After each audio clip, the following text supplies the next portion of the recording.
Kirchhoff second rule, that's very important rule. मैंने आपको जब फर्स्ट रूल पढ़ाया था उसमें बताया था कि कुछ कॉम्प्लिकेटेड सर्किट्स होते हैं इस तरह के। देखें, इनमें एक से ज़्यादा बैटरियां लगी हुई हैं।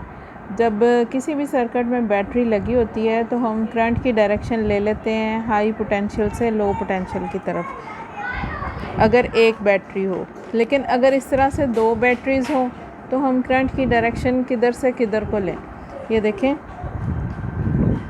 ये बैटरी E1, ठीक है। अब ये इसका नेगेटिव टर्मिनल लो पोटेंशियल और ये इसका हाई पोटेंशियल। अब करंट किधर से किधर फ्लो करता है, हाई पोटेंशियल से लो की तरफ। इस तरह से ये करंट आएगा और ये इधर से इधर, ये करंट की डायरेक्शन होगी। लेकिन अगर हम E2 को यूज़ करते हैं, E2 की तरफ देखें तो ये इसका हाई पोटेंशियल है और ये लो, तो इससे करंट की डायरेक्शन जो है वो इसके उलट होगी। यानी कि अगर हम E1 को कंसीडर करते हैं तो करंट की डायरेक्शन इस तरह से होगी, और अगर आप E2 को यूज़ करते हैं तो करंट की डायरेक्शन ऑपोजिट होगी। इस तरह के सर्किट्स कॉम्प्लिकेटेड सर्किट्स कहलाते हैं। तो करंट की डायरेक्शन किधर को हो, एक से ज़्यादा बैटरीज़ लगी हों, बहुत सारे रजिस्टर्स लगे हों, तो इस किस्म के सर्किट्स को सॉल्व करने का क्या तरीका है। तो इसका ये हल है कि हम सपोज़ कर लेते हैं कि यहाँ जो करंट फ़्लो कर रहा है वो इनमें से एक बैटरी जो है वो ज़्यादा वोल्टेज की है। फ़र्ज़ कर लें कि E1 ज़्यादा वोल्टेज की बैटरी है, तो करंट की डायरेक्शन वही होगी जो E1 के टर्मिनल्स की है। यानी कि ये पॉजिटिव से इस तरह से, ये पॉजिटिव से होता हुआ करंट बैटरी के नेगेटिव तक, ये। So that is the direction of current. हमने किस तरह से ली, हमने सपोज़ कर ली कि इनमें से बड़ी बैटरी जो है वो E1 है, तो हमने उसके पॉजिटिव से उसके नेगेटिव की तरफ, यानी कि ये करंट की डायरेक्शन जो है वो हमने सपोज़ कर ली, ठीक है। That is the current. Kirchhoff second rule कहता है कि यहाँ इस क्लोज सर्किट में जितनी भी वोल्टेज चेंजेस होंगी, यानी कि E1 में जो वोल्टेज चेंज आई, फिर करंट गुज़रेगा R1 में से गुज़रेगा तो वोल्टेज चेंज क्या आएगी, उसके बाद E2 में से जो है वो गुज़रेगा चार्ज, तो क्या चेंज आएगी। चार्ज का सफ़र यहाँ से शुरू हो रहा है E1 के नेगेटिव टर्मिनल से, यहाँ से चार्ज अपना सफ़र शुरू करता है, फिर वो होता है R1 से होता हुआ E2 में से गुज़रता है, फिर R2 में से गुज़रता है और वापस E1 के नेगेटिव तक पहुँच जाता है, ठीक है। अब यहाँ उसमें क्या क्या चेंजेस आई, तो सेकंड रूल के according algebraic sum of all the voltage changes, जितनी भी वोल्टेज चेंजेस आई उनका सम किस में, इन अ क्लोज सर्किट। ये आपको नज़र आ रहा है, ये क्लोज सर्किट। इन तमाम वोल्टेज चेंजेस को अगर आप ऐड करें तो उनका सम किसके इक्वल आए, ज़ीरो के equal. That is the second rule, ठीक है, किरचॉफ सेकेंड रूल। ये उसकी स्टेटमेंट है और ये क्लोज सर्किट है, ठीक है, कि sum of all the voltage changes in a close circuit is equal to zero. ये लिखा है suppose E1 is greater than E2 है, E1 बड़ी है E2 से, तो करंट की डायरेक्शन हम ये उसके टर्मिनल्स के अकॉर्डिंग लेंगे, ठीक है। किसी भी बैटरी के अंदर, सेल के अंदर का स्ट्रक्चर आपने पढ़ा होगा, केमिस्ट्री में भी पढ़ा होगा। उसमें क्या होता है, दो इलेक्ट्रोड्स होते हैं। ये जब मैंने आपको केमिकल इफ़ेक्ट पढ़ाया था उसमें बताया था कि दो इलेक्ट्रोड्स होते हैं, ठीक है। ये इलेक्ट्रोड कैथोड कहलाता है, नेगेटिव वाला, ठीक है, ये नेगेटिव वाला कैथोड कहलाता है, और ये जो पॉजिटिव वाला है दैट इज़ एनोड। चार्जेस कहाँ से कहाँ की तरफ मूव करेंगे, यहाँ से चार्जेस, ये इलेक्ट्रॉन्स यहाँ से आए, ये चार्ज आया, ये सोल्यूशन है, इलेक्ट्रोलाइट सोल्यूशन में से गुज़रा और ये पॉजिटिव की तरफ पहुँच गया। इस दौरान चार्ज ने क्या किया, एनर्जी गेन की है। हमेशा याद रखिएगा, ये लो पोटेंशियल से हाई पोटेंशियल की तरफ जब जाएगा तो चार्ज एनर्जी गेन करता है। ये बैटरी के अंदर है, यहाँ से चार्ज का सफ़र शुरू हुआ। लेकिन जब हम बैटरी के बाहर देखते हैं, हम हमेशा कहते हैं कि पॉजिटिव टर्मिनल से चार्ज जो है वो नेगेटिव टर्मिनल की तरफ फ़्लो किया। अब हुआ क्या है, चार्ज ने यहाँ से इस सफ़र के दौरान एनर्जी गेन की, यहाँ पहुँच गया। अब जब यहाँ पहुँचा हुआ है, ये बाहर का सर्किट आपको दिखा रही हूँ और ये बैटरी के अंदर का यहाँ जब पहुँचा उसके पास मैक्सिमम एनर्जी है। अब यहाँ से गुज़रेगा, पूरे सर्किट में से गुज़रता हुआ, अगर यहाँ कहीं रजिस्टर आ गया रास्ते में, रजिस्टर में से गुज़रेगा तो अपनी एनर्जी जो उसके पास है उसको ख़र्च कर लेगा और यहाँ से एनर्जी ख़र्च करता हुआ वापस यहाँ पहुँच गया। जब वो यहाँ पहुँचा तो फिर दोबारा से बैटरी इसको क्या करेगी, एनर्जी देकर यहाँ पर पहुँचा देगी। तो फिर यहाँ से एनर्जी लेकर वो जब यहाँ पहुँचा तो फिर इस तरह से अपना सफ़र शुरू कर देगा। सो बैटरी उसको मुसलसल एनर्जी दे ही जा रही है और वो सर्किट में घूम के आता है, एनर्जी प्रोवाइड करके आता है सर्किट को। ठीक है, ये आपने पोटेंशियल डिफरेंस की डेफिनेशन पढ़ी थी कि work done in moving a unit positive charge.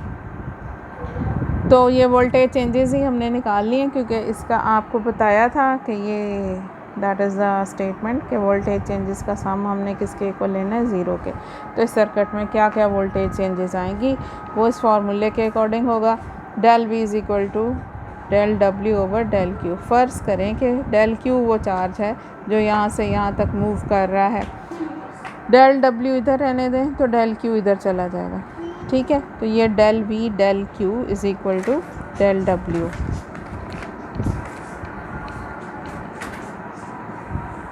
Del V potential difference जब वो बैटरी का होगा तो हम उसको ई से लिखेंगे, that is the electromotive force.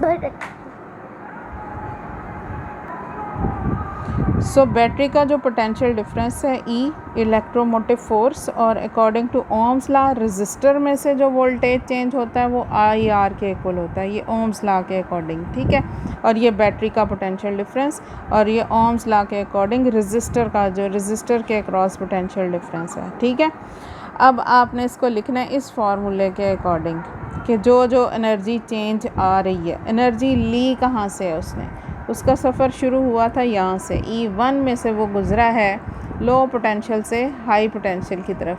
जब वो लो से हाई की तरफ मूव करेगा, मैंने आपको बताया कि वो एनर्जी गेन करेगा।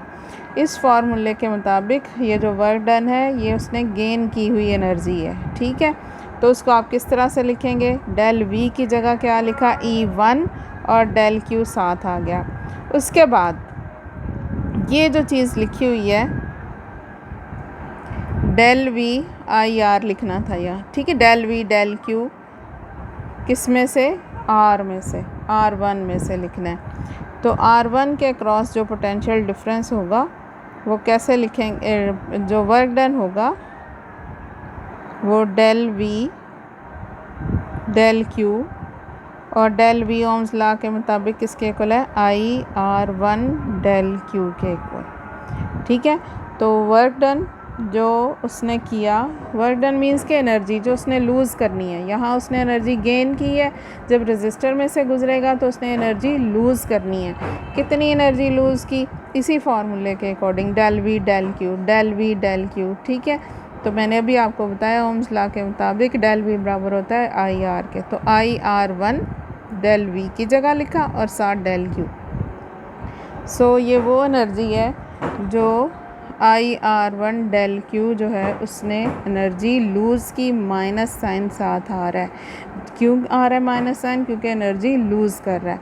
उसके बाद देखें तो वो गुज़र रहा है बैटरी के पॉजिटिव में से नेगेटिव की तरफ, हाई से लो की तरफ आया चार्ज। जब हाई से लो की तरफ चार्ज आया है तो फिर एनर्जी क्या करनी है, लूज़ करनी है। लो से हाई की तरफ जाएगा तो एनर्जी गेन करेगा, लेकिन जब हाई से लो की तरफ आएगा तो एनर्जी लूज़ करेगा। ये देखें, फिर उसी फार्मूले के according del V del Q, और डेल वी किसके को लिखा, E2 के, E2 डेल क्यू। ये जैसे E1 डेल क्यू वो एनर्जी थी जो बैटरी में उसने गेन की, और ये वो एनर्जी है जो दूसरी बैटरी में से गुज़रते हुए उसने लूज़ की, क्योंकि उसका सफ़र किधर से किधर को है, हाई से लो की तरफ गुज़र रहा है। तो हाई से लो की तरफ एनर्जी हमेशा लूज़ करेगा। उसके बाद आ गया fourth element that is R2। R2 में से भी जब चार्ज गुज़रेगा तो एनर्जी लूज़ करेगा। कितनी एनर्जी लूज़ करेगा, वही उसी फार्मूले से del W del V del Q, और डेल वी यहाँ कितना है, IR2 del Q is equal to 0। तो ये वोल्टेज चेंज फर्स्ट बैटरी का, ये voltage change across the resistor R1, ये voltage change across the second battery, ये voltage change across the resistor R2। तो इन सब का sum equal to zero. Sum में आपको नेगेटिव साइंस नज़र आ रहे हैं तो इससे कंफ्यूज नहीं होना। नेगेटिव साइन इसलिए यूज़ किए हैं क्योंकि ये एनर्जी लूज़ की हुई है, एनर्जी गेन पॉजिटिव है। ठीक है, डेल क्यू सब में से कॉमन ले लिया, ये डेल क्यू बाहर आ गया, तो डेल क्यू इधर जाएगा तो ज़ीरो हो जाएगा। बाकी क्या बचा, that is E1 minus IR1 minus E2 minus IR2 is equal to zero. Minus वाली वैल्यूज़ अगर उधर ले जाएं, E1 इधर रहेगा, माइनस वाली वैल्यूज़ उधर चली गई, तो IR1 plus E2 plus IR2। ये वो एनर्जी है जो उसने गेन की थी, ये एनर्जी वो है जो उसने R1 के क्रॉस लूज़ की, ये वो एनर्जी है जो उसने E2 बैटरी के क्रॉस लूज़ की, ये वो एनर्जी है जो उसने R2 के क्रॉस लूज़ की। तो एनर्जी लॉस्ट, ये सम ऑफ एनर्जी लॉस्ट है, ये सारी एनर्जी लूज़ की हुई है, ये वो एनर्जी है जो एनर्जी गेन की हुई है। So energy gained is equal to energy lost. ये कौन सा लॉ है, ये law of conservation of energy है। ठीक है, सो अब ये पूछा जाए कि किरचॉफ का कौन सा रूल है जो इन अकॉर्डेंस है to the law of conservation of energy, तो second rule, Kirchhoff second rule जो है वो इन अकॉर्डेंस है to the law of conservation of energy, जबकि फ़र्स्ट रूल जो है वो इन अकॉर्डेंस है to the law of conservation of charge. Second rule को वोल्टेज रूल भी बोलते हैं, वोल्टेज रूल इसका नाम, या इसको लूप रूल भी बोलते हैं, ये भी इसका नाम है। ठीक है, तो या इसको सेकेंड रूल या वोल्टेज रूल या लूप रूल बोलते हैं।